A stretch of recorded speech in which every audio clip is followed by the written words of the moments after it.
Quick backstory. My family had to move out of state for a couple of years. After I graduated high school, we moved back to my hometown. My parents wanted to buy the house we used to live in, but it was being rented at the time. They settled for a rental property for about a year. The following took place over 8 to 9 months in the rented house. It was a seemingly nice house, ranch style with a nice sized yard, 3 bedrooms, separate living room, a sunroom, family room, off the main living room, and a screened-in back patio. Nothing fancy, but nice. Let me pause here and describe the important parts of the layout. Kitchen, living room, hallway. The living room had an entryway from the kitchen. If you come in from the kitchen, there are 2 recliners along the wall to the left. On the opposite wall was an entertainment cabinet. To the left of that cabinet was about 2 to 3 feet of wall space, and then a door that opened into the hallway. If you imagine the living room as a square, the kitchen entry and hallway door were in opposite corners from each other, diagonally. The hallway had the bedrooms and bathrooms. My bedroom was at the end of the hallway. I was fresh out of high school, 18 years old, working part-time on varying shifts. So there were a lot of times that I was up late at night or getting up early, and times when I would be home alone when my folks were working. At first, there didn't seem to be anything out of the norm. But there was always something kind of off about the place. The first thing I noticed was our dog acting strangely. There would be times when we were outside that the dog would suddenly stop playing and stare at the window, looking into the house. She would act like she saw somebody in the house when there was no one else at home. Then she started doing the same thing inside the house. But this time it was the hallway. She would stop and look at the doorway into the hall like she saw somebody. Again, when I'm the only one home. She never acted in an aggressive way, like if it had been an intruder or stranger. Instead, she was calm and quiet, and just saw something. It wasn't long after the dog started seeing things that I started seeing things. We had long, flowy curtains in our dining room, and when I would walk in, I could swear I saw someone by the windows. I wrote it off as the curtains and the lighting. Then it started happening by the hallway door. I would walk into the living room and think there was someone standing next to the hallway door, but there was no one there. Then things started getting really weird. I started to notice that whenever I would walk down the hallway to my bedroom, I would feel like someone was following me. If I would ever look behind me, it was the same thing as before. I could swear that I saw something, but there was nothing there. Then I started waking up in the middle of the night at like 2 or 3 in the morning in absolute terror, with no explanation. I would wake up feeling completely terrified, like I was about to die. I assumed I had a nightmare that I couldn't remember, so I'd turn on a light and try to go back to sleep. This would happen about 1 or 2 times a week. It was about this time that I got put on an early morning shift. I had to get up between 3 and 4 a.m. It started with the TV. I would be in the kitchen making breakfast with the TV on in the living room, and I would hear it making a weird noise, like someone changed the channel. I would look around the corner, and nothing had changed. This happened a couple times over a week or so, and I assumed it was a cable or something. Shortly after this, my parents noticed that the carpet was damp in the space between the TV cabinet and the hallway door. Assuming it was just a spill, they didn't worry about it. After a few days, it was still damp, so they start to suspect maybe a leak or something. They started looking into it and found nothing. Meanwhile, I'm still experiencing the same things in the mornings, and I notice that I keep seeing the figure out of the corner of my eye, in the same space that is always damp. Eventually, my parents hired an inspector to come out and do a thorough inspection. I don't remember what his recommendation was, but he found no source of moisture. After this, my episodes of waking up took a turn for the worse. I began having nightmares just before waking up. I would have a nightmarish glimpse and then wake up in a sweat, terrified, just like before. I would feel really awful things. Graphic warning. Things like being tied up and punched or beaten, being stabbed repeatedly with something like a skewer or ice pick, strangled with a belt or suffocated with a plastic bag. Those are just a few that I distinctly remember. And again, I would wake up completely terrified. Around this time, I had started to consider joining the military, so I began trying to get in shape. Our road made a loop that was roughly half a mile, so I began running the loop. One day, as I passed my house, I saw a young girl standing in the dining room window. I can only remember the look on her face. It was sad, scared and desperate. I stopped dead in my tracks and she was gone. Nobody was home. So I went inside to search the house. I don't know why, because even then I remember thinking, that was the ghosts I've been seeing. I felt something. Something told me that the little girl was what I had been seeing by the hallway door in the mornings. After that, it was quiet for a while. No waking up. No seeing things out of the corner of my eye. No weird TV noises. I forgot all about it. Then one morning, I was just about ready to go to work. But I had forgotten something in my room. As I walked into the living room, I noticed the hall door was slightly open. As I went through the door, I remembered the TV was on, so I closed the door behind me. Now I was in the hallway in near total darkness.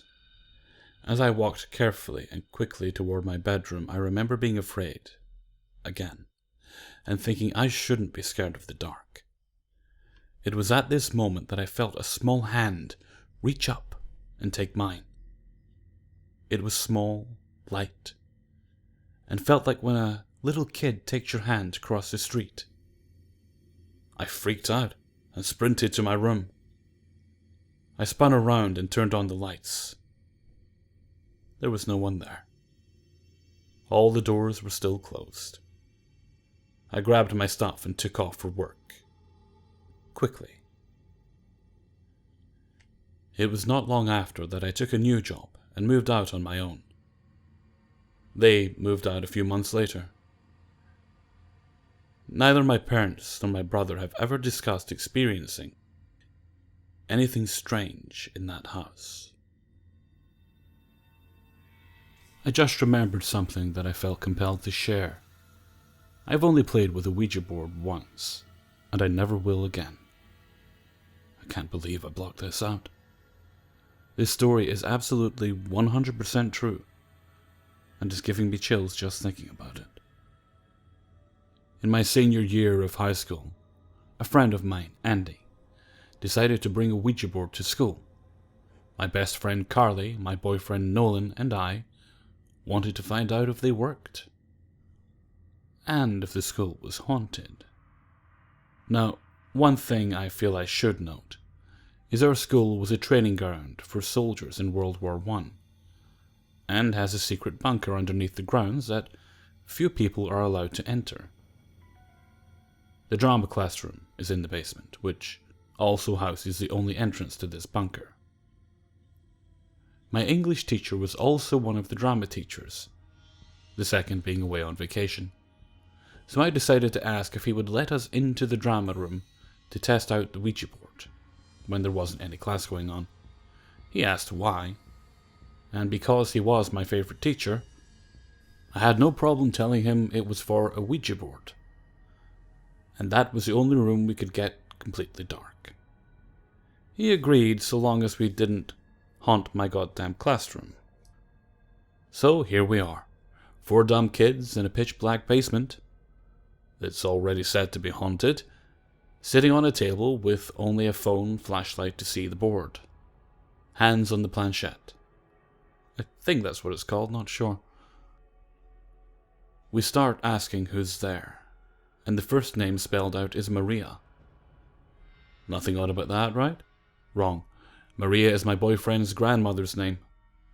Everyone swore they weren't fucking with us, but we just played along, assuming that someone was moving the piece. We asked some more questions, and next the board spelled out Frank, my boyfriend's dad's name.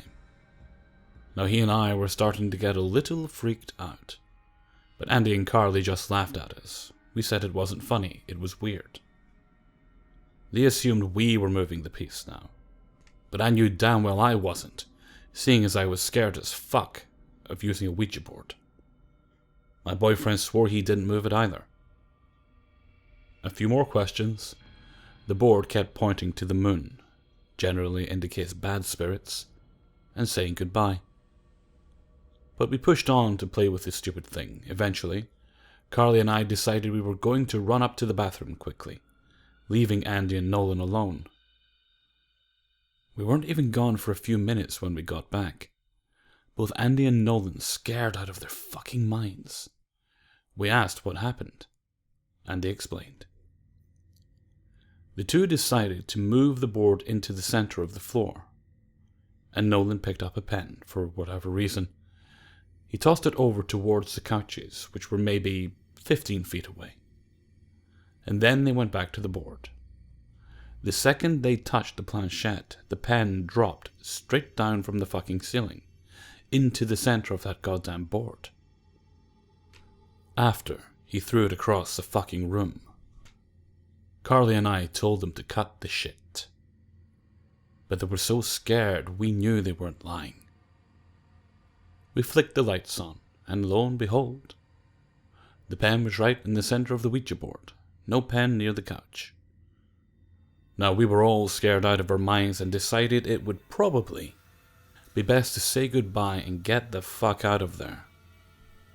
We shut the lights back off and sat down, all ready to run.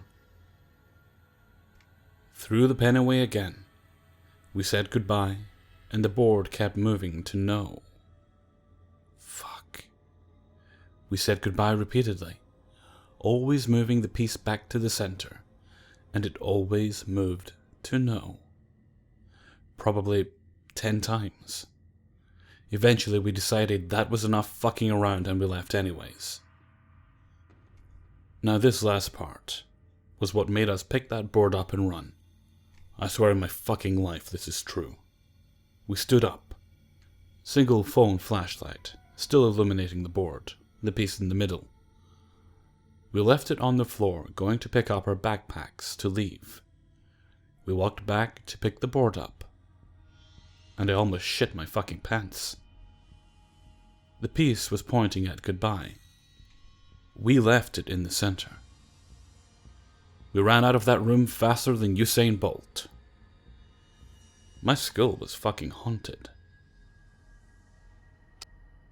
There are some really weird things happening around me. Okay, so, my parents bought this new apartment in the month of July 2015. We moved into this house just 2 months ago. This is very freaky for me. I don't know where to start. Okay, from the first occurrence. That was probably a month ago. I was unpacking my books. So what happened was that I found my last year's diary. I clearly remember that I kept it on my study table to hide it later. It's personal, you see. And then went on with my unpacking. After an hour or so, I remembered about the diary and thought of keeping it inside my bag. I went to the table, but it was not there. Now, the thing is that I was in the room the whole time. How could it vanish? It got me, but I still asked Ma if she took it. She obviously didn't. It was weird, but didn't creep me out. Later, Dad found it in the kitchen. Weird, isn't it? The second thing was knocking. Knocking on the door or ringing the doorbell. At first, I thought the neighboring kids were screwing with me. But shit got serious when the knocking turned into serious loud banging. Well, I am an easy scare, so I would just hide in my room till the banging, knocking was over. And eventually, I got habituated to it. But sometimes the banging was just so loud. A third occurrence was when I started to lose my books. I buy a lot of books, novels. And I noticed some were missing. I was mad. I thought Mom kept them somewhere else. I'm very messy, so sometimes she does this, to teach me a lesson. But she said that she didn't touch anything. At this point, I was mad. I was losing things and couldn't find them when I needed them. Fourth occurrence. This happened just a week ago. This is the freakiest of all. I went to the kitchen to have some water. It was probably 4 a.m. I turned on the lights, got some water and drank it, when I noticed my shadow. I held the glass, but my shadow was just standing. I froze. To rationalize the situation, I thought I was hallucinating. I just made fun of myself in my mind and waved my hand just to check. But my shadow didn't move. I was so damn scared. I saw the shadow and it didn't move. I sat down right there, but it didn't sit. I couldn't help but cry. I couldn't understand what's happening. But I couldn't suppress those whimpers. I still remember the chilled feeling. These things are really scaring me. My things are still missing, and I get them back a day or so in the kitchen. Always in the kitchen.